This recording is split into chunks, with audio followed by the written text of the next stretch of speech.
You know what's worse than not being invited to the galactic party, finally getting an invitation, only to discover you're the equivalent of the neighborhood kid they had to invite because their mom made them. That was humanity's grand entrance into the Galactic Alliance, circa 2157.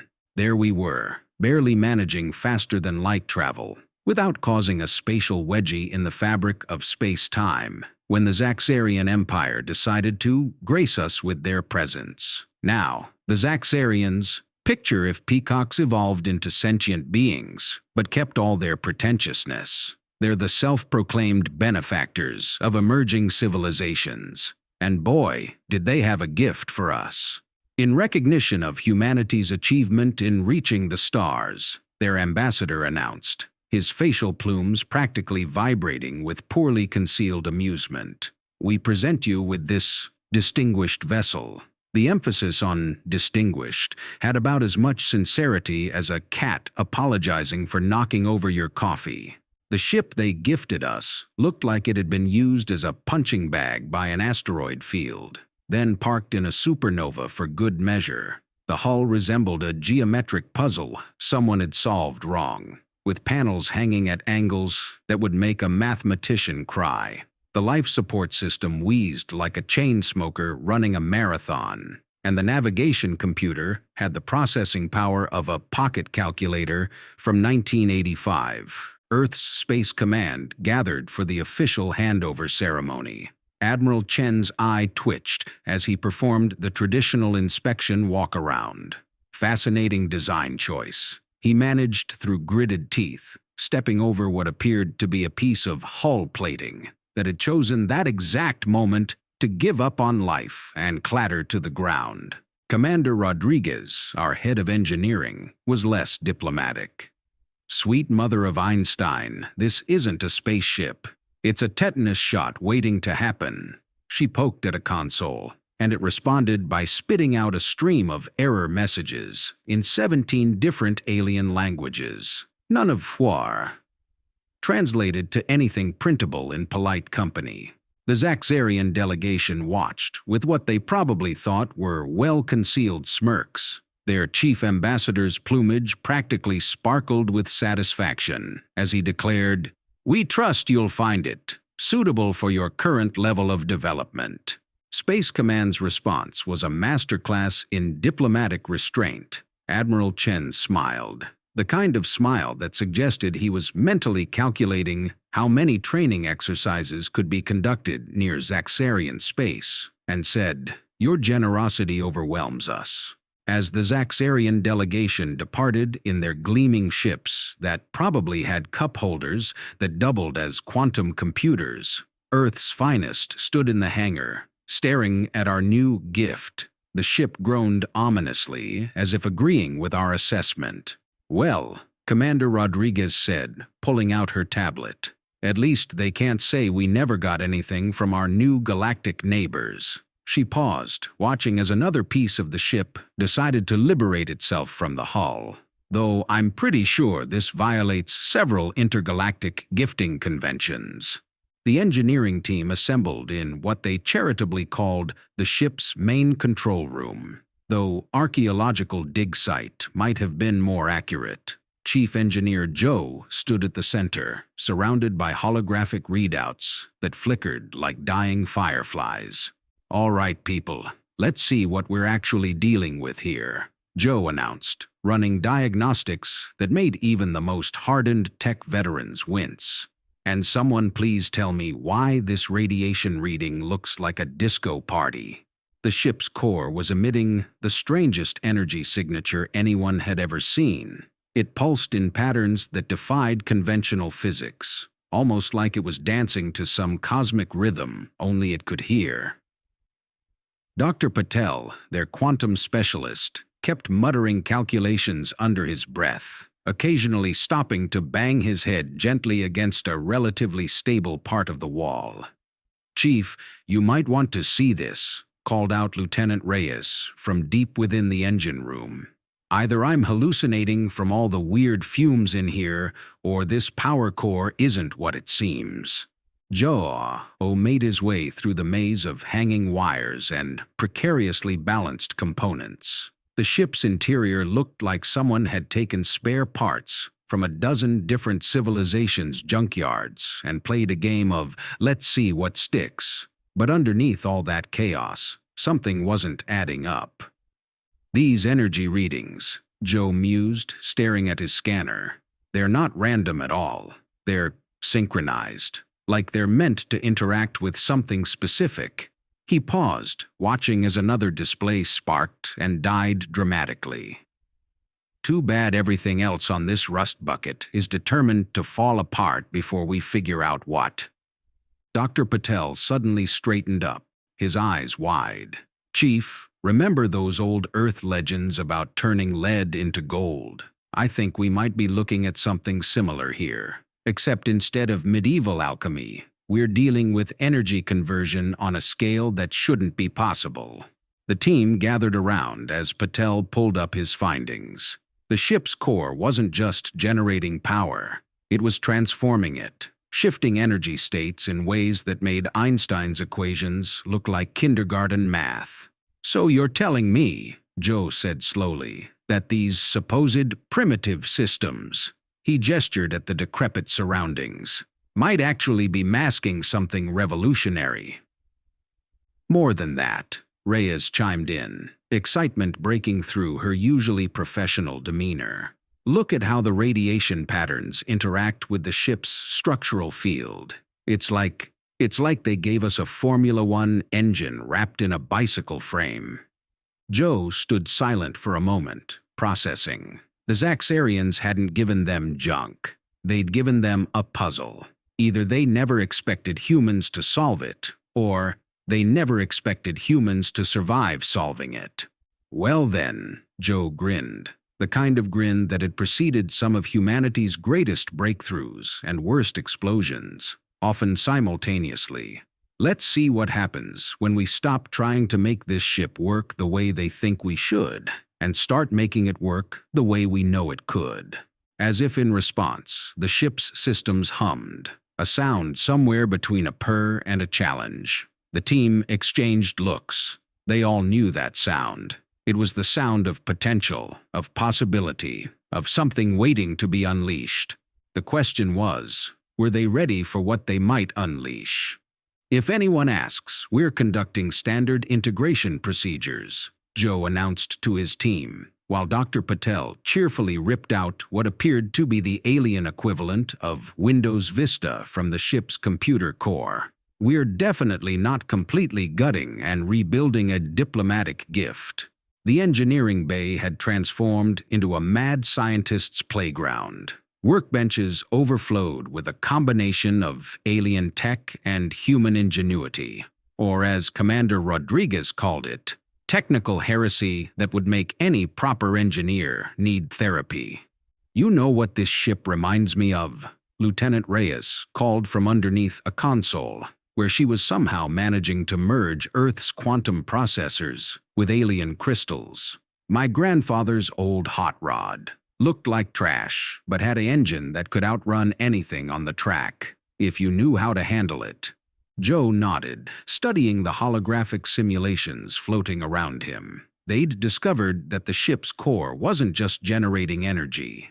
It was manipulating space-time itself. The radiation signature they'd detected was actually a byproduct of micro-dimensional folding, something theoretical physicists had only dreamed about.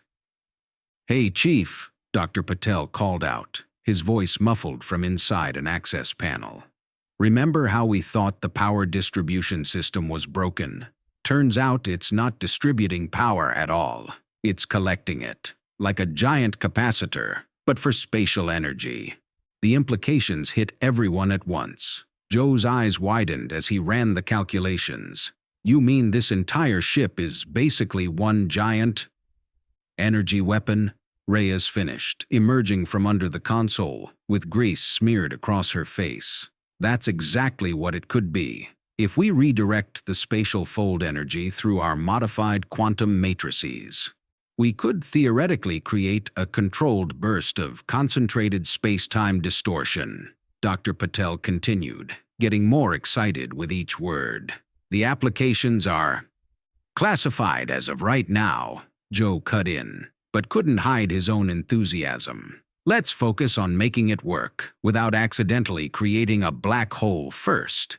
The next few weeks were a blur of innovation, explosions, and increasingly creative swearing in multiple languages. They replaced the ship's clunky navigation system with a hybrid of human AI and alien spatial awareness technology. The result was a navigation computer that not only plotted courses, but could actually predict spatial distortions before they formed.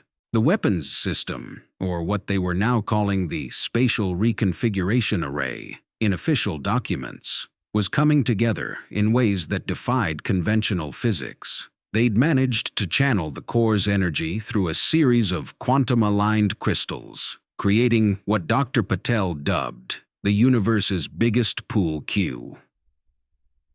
So, theoretically, Joe explained to Admiral Chen during one progress report, we can fire a concentrated burst of spatial distortion that could, well, let's just say it would make the target wish it was dealing with a regular old antimatter explosion instead. The Admiral's expression was priceless. Are you telling me we can weaponize space-time itself? More like we're borrowing energy that already exists between dimensional folds and giving it a gentle nudge in a specific direction, Reyes clarified, then added with a grin, though weaponized space-time does sound cooler. The modifications weren't just about weapons, though.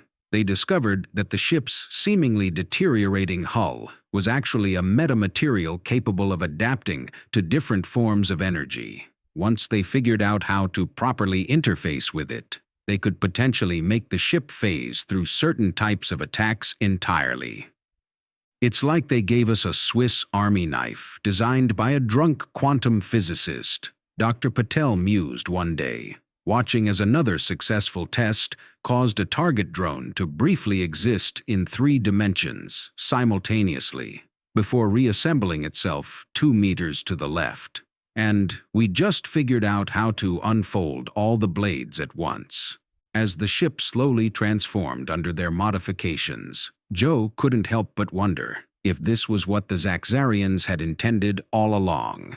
Had they given humanity a test, or had they actually given them a weapon they themselves were afraid to use? Either way, as he watched his team integrate the final components of their modified systems, he knew one thing for certain. The galaxy's worst starship was about to become its most surprising one. All right, team, he announced. Let's fire this baby up and see what she can really do. The ship's core hummed to life, its energy signature now a perfectly controlled symphony, rather than the chaotic discord it had been before. They were ready for the test run. And maybe, just maybe, ready to show the galaxy what humanity could do with a little junk and a lot of ingenuity. The test range, a remote sector of the Kuiper Belt, had never seen anything quite like this. A dozen observation posts were stationed at strategic points, each crewed by a mix of eager scientists and nervous safety officers. The modified ship, now nicknamed Murphy's Law because everything that could go wrong with it already had, hung in space like a modern art interpretation of what a spaceship should be. All systems check, Joe's voice crackled over the comm. Though I should mention that the probability drive is making a sound that reminds me of my old apartment's washing machine, right before it achieved sentience. Admiral Chen, watching from the command station, pinched the bridge of his nose. Just try not to accidentally create any parallel universes today. The first maneuver tests started simple enough. The ship moved with surprising grace, its patchwork hull flowing like liquid metal as it responded to commands. Dr. Patel's modified navigation system proved its worth, predicting and adjusting for spatial distortions that would have torn a normal ship apart. Then came the incident that would later be redacted from official reports and referred to only as the whoops. Slight power fluctuation in the core, Reyes reported, her fingers dancing over the controls. Compensating now. Wait, what's that supposed to? The ship suddenly lurched, its hull rippling with patterns of energy that definitely weren't in any physics textbook. Before anyone could react, it twisted, not through space, but through something else entirely. For a brief moment, every sensor in the solar system went crazy. The ship existed in multiple places simultaneously, leaving after images across 3 dimensions, like some cosmic strobe light. "Status report!" Admiral Chen barked, watching as coffee cups on the command station began floating upward, despite the artificial gravity running at full power. "We're fine," Joe sounded puzzled. "Actually, we're better than fine. Look at the energy readings." The accidental maneuver had somehow synchronized all their modifications into a perfect harmonic state. The ship wasn't just bending space, it was dancing with it. And they weren't the only ones who noticed. 3 Zaxarian observation vessels, which had been lurking at the edge of the system on a routine patrol, suddenly went silent. Their sensors had been running hot since the test began, but now they just stopped. "I think we scared them," Reyes said, not bothering to hide her satisfaction. "Should we wave?" The ship's new capabilities unfolded like a blooming flower made of quantum impossibilities. They could now shift between space-time coordinates with pinpoint accuracy, leaving barely a ripple in the fabric of reality. The weapons system, when tested against automated drones, didn't so much destroy targets as temporarily convince them they existed somewhere else entirely. "It's not exactly a weapon," Dr. Patel tried explaining to military observers. "It's more like we're, politely suggesting to physics that it might want to reconsider its position on certain fundamentals of reality." The final test involved a full-power demonstration of all systems working in concert. The ship danced through a field of training mines, its hull phase-shifting between states faster than sensors could track. When it reached the center of the field, it executed what Reyes had dubbed the space-time cha-cha. The resulting display looked like someone had taken the aurora borealis, taught it particle physics, and then asked it to perform an interpretive dance. Every mine in a 1,000-kilometer radius simply relocated itself 2 minutes into the future and 3 kilometers to the left. Admiral Chen's only response was to take a long sip from his now floating coffee cup. "Well," he said finally, "I suppose we should send a thank you note to the Zaxarians." As the test concluded, Joe couldn't help but notice that the Zaxarian observation vessels had already jumped to FTL, presumably rushing home to report what they'd witnessed. He smiled, remembering their condescending gift. "You know what they say," he mused over the comm. "One civilization's trash is another civilization's reality-bending superweapon." 3 months after the test, the Zaxarian Empire dropped their pretense of benevolent superiority like a hot potato. Their fleet began systematically annexing smaller civilizations along the galactic rim, each conquest accompanied by the same diplomatic message: "For your protection and development." Earth's intelligence networks buzzed with reports of Zaxarian battle groups moving with suspicious efficiency toward human space. Their ships, sleek predators of space-time, carried weapons that could reduce planets to cosmic dust. "They're not even trying to be subtle anymore," Admiral Chen observed during an emergency session of Space Command. "Latest intel suggests they'll reach our system within 48 hours. Joe and his team had spent those 3 months pushing Murphy's Law to its absolute limits. The ship now looked less like a junkyard reject and more like a chrome-plated fever dream, its hull rippling with barely contained spatial energies. "Status report," Chen demanded, watching as the massive Zaxarian fleet dropped out of FTL at the edge of the solar system. "Ready as we'll ever be," Joe responded from Murphy's Law's bridge. Though I should mention that Dr. Patel's latest modifications might make reality slightly seasick. The Zaxarian fleet was a sight to behold. 300 capital ships arranged in their traditional peacock's fan formation, a display of power meant to overwhelm opponents psychologically before the first shot was fired. Their admiral's transmission was practically dripping with condescension.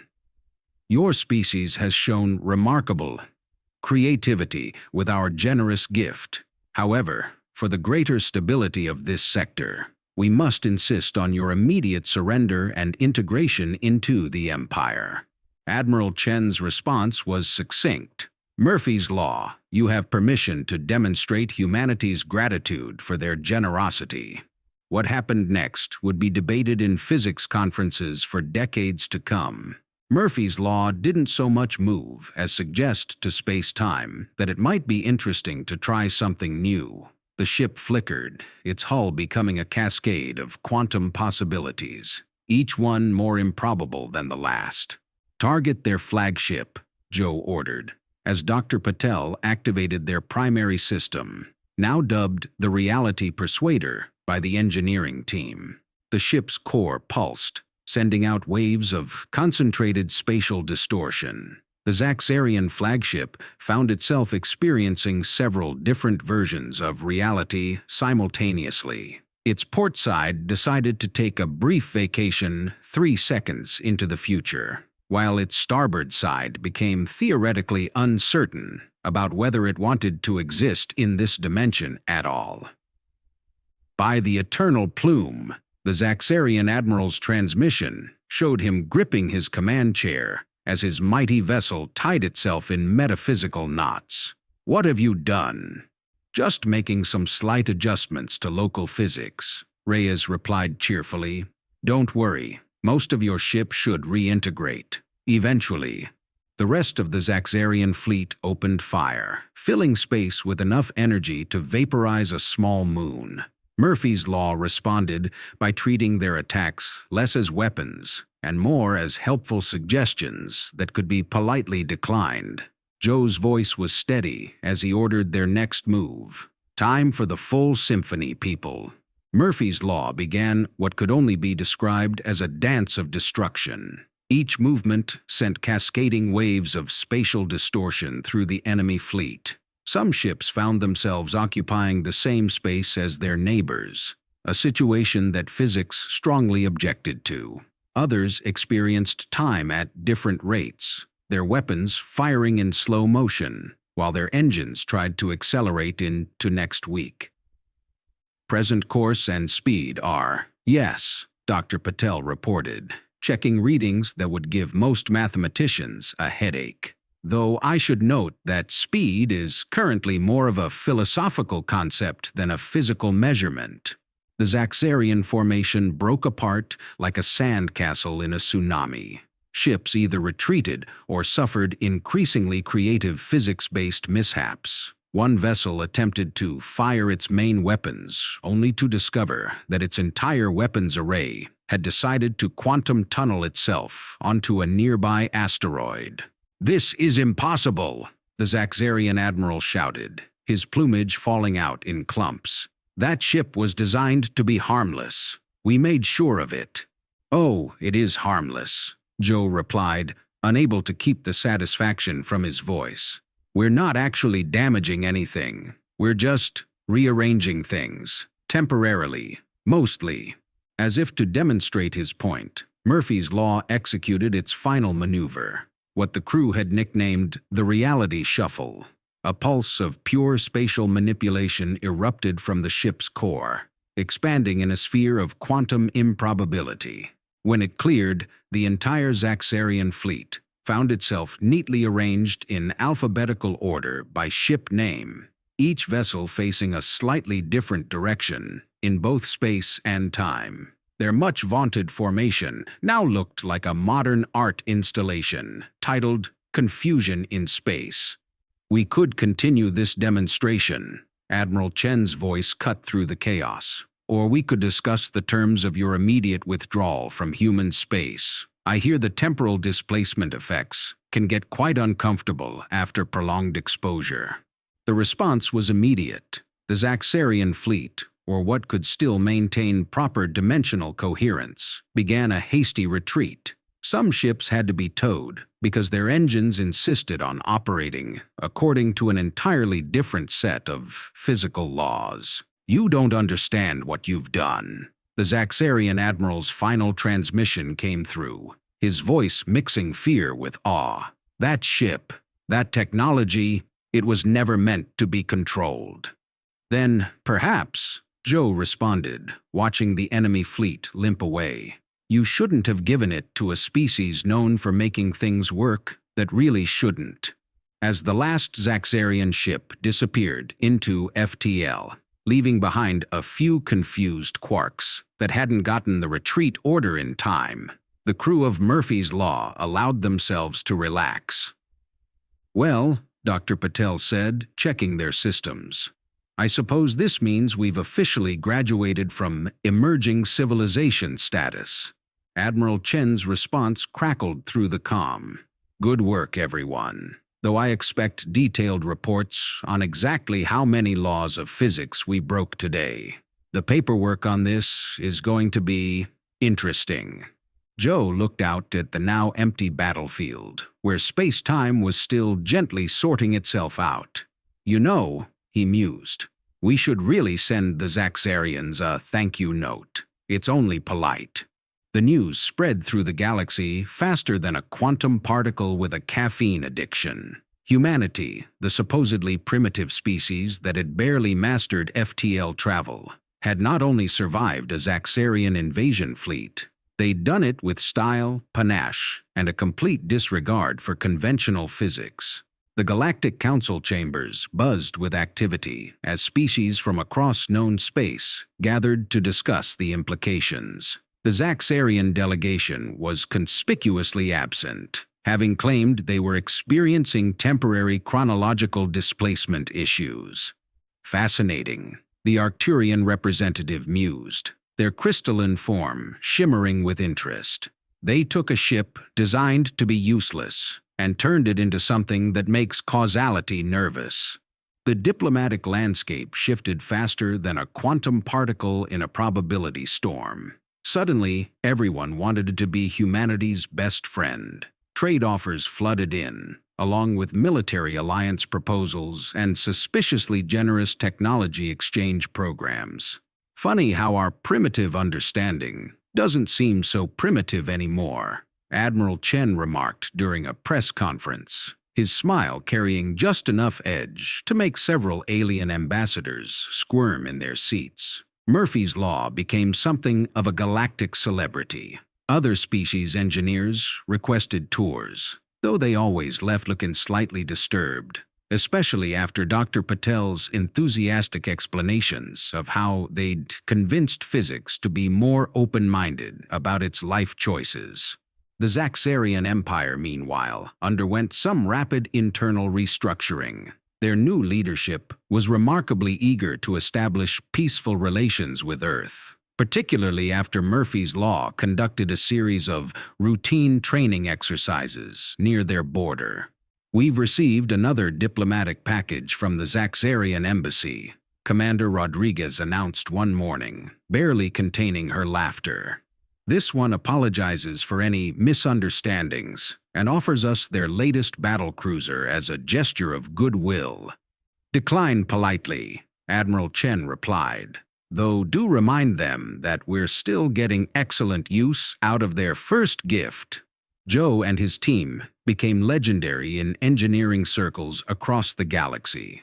Their papers on collaborative reality manipulation and persuasive physics, a new approach to spatial engineering, became required reading at institutions throughout known space, even if most of the equations made senior professors need to lie down. The ship itself continued to evolve. Each new modification pushed the boundaries of what was considered possible, though they did try to limit the number of temporal paradoxes per test flight to a reasonable level.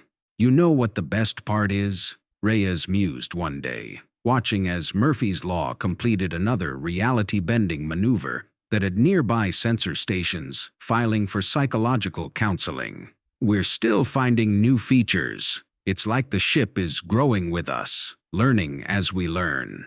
The greater implications weren't lost on anyone. Humanity had proven that innovation and adaptability could trump raw technological superiority. Several emerging civilizations began receiving surprisingly pleasant treatment from their more advanced neighbors. During the first anniversary celebration of what was now called the Physics Persuasion Incident, Admiral Chen raised a toast to the engineering team. "To human ingenuity," he said, and to reminded the galaxy that sometimes the best way forward is to look at something broken and ask, what if? Dr. Patel, now heading Earth's new Institute for Improbable Physics, had perhaps the most fitting summary. They gave us a ship they thought was worthless, but they forgot that humans have a long history of turning junk into gold. Though in this case, we turned it into something that makes gold look about as impressive as pocket lint. As for Murphy's Law itself, the ship continued its patrol duties, a constant reminder that sometimes the best weapon isn't the biggest gun or the strongest shield. It's the ability to look at the rules, grin, and say, well, those are more like guidelines anyway. Joe often found himself on the observation deck, watching his creation dance among the stars. "You know," he said to no one in particular, "I don't think they'll ever make the mistake of underestimating us again." The ship's hull rippled in agreement, briefly existing in several dimensions at once, just because it could. Somewhere in the galaxy, a group of Zaxarian engineers were still trying to figure out exactly how their carefully designed piece of junk had become the most feared and respected ship in known space. They might eventually figure it out, but by then, humanity would probably have invented something even more improbable. After all, that's what humans do best. Take the impossible, add a healthy dose of "hold my beer," and turn it into something that makes the universe itself stop and say, "Wait, what?"